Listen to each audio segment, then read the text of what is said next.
بسم اللہ الرحمن الرحیم۔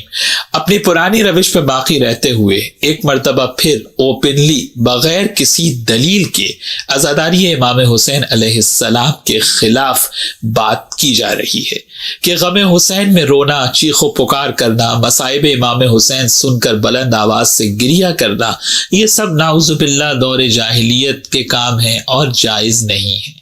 سب سے پہلے تو ہم یہ دیکھیں گے کہ عزاداری امام حسین میں بلند آوازوں سے رونا، چیخ چیخ کر گریہ و زاری کرنا، کیا یہ بدعت ہے یا سنت رسول کے عین مطابق ہے؟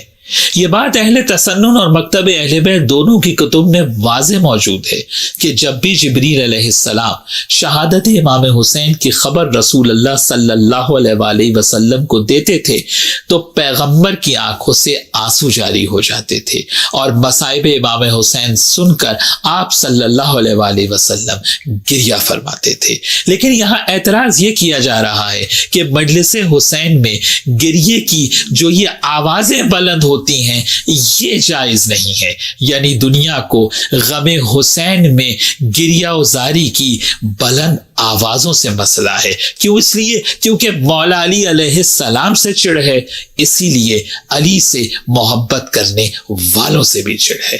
اب جناب یہ آپ کے سامنے ہے اہل سنت کی معتبر کتاب اتحاف الخیرۃ الماہرہ، شیخ بصیری کی 7ویں جلد ہے اور روایت بی بی ام سلمہ رضی اللہ تعالی عنہا سے ہے۔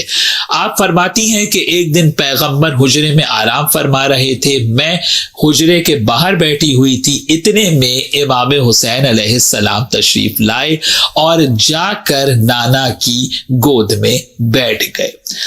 اس کے بعد ام سلمہ روایت کرتی ہیں کہ رسول اللہ نے بتایا کہ جبریل نے آ کر خبر دی ہے کہ آپ کا یہ نواسہ کربلا میں شہید ہوگا اور آپ کی امت اسے شہید کرے گی۔ شہادت حسین کی خبر سن کر رسول کی آنکھوں سے فقط آنسو جاری نہیں ہوئے، بی بی ام سلمہ کہتی ہیں فَسَمِعْتُ نَحِیبَ رسول اللہ، میں نے رسول اللہ کی بلند اور چیخ چیخ کر رونے کی آوازوں کو سنا، یعنی صرف آنسو نہیں بلکہ بلند آواز سے گریہ کیا ہے محمد مصطفیٰ نے غم حسین میں۔ ام سلمہ حجرے کے باہر بیٹھی تھیں، دروازہ بند ہے اور اس کے باوجود کہتی ہیں کہ میں نے رسول اللہ کی آوازیں سنی ہیں گریے کی، تو کتنی بلند آواز سے رسول اللہ نے امام حسین کے مصائب سن کے گریہ کیا ہوگا کہ حجرے کے باہر ام سلمہ پیغمبر کے رونے کی آواز کو سن رہی ہیں۔ اگر غم حسین میں رونا بدعت ہے تو سب سے پہلے تو یہ امر پیغمبر اکرم صلی اللہ علیہ وآلہ وسلم نے انجام دیا ہے۔ اب فیصلہ آپ خود کریں، یہ آپ کی کتابیں ہیں جن میں یہ روایت موجود ہے، اور روایت میں کیا لفظ استعمال ہوا؟ نحیب، فَسَمِعْتُ نَحِیبَ رسول اللہ۔ تو جناب یہ دیکھیے ابن منظور کی لسان العرب نحیب کے کیا معنی لکھے ہیں؟ رفع الصوت بالبکا، گریے میں آواز کو بلند کرنا، فریاد کرنا، چیخ و پکار کرنا۔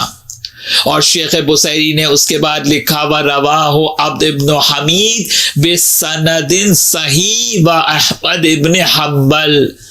پہلی بات تو یہ کہ یہ روایت سند صحیح سے ہے، شیخ بصیری لکھ رہے ہیں، اور دوسرا احمد ابن حنبل نے اپنی مسند میں بھی اس کو لکھا ہے۔ اور میں یہاں بھی یہ بھی عرض کر دوں کہ ابن عساکر نے بھی ایگزیکٹ انہی الفاظ کے ساتھ اس روایت کو نقل کیا ہے۔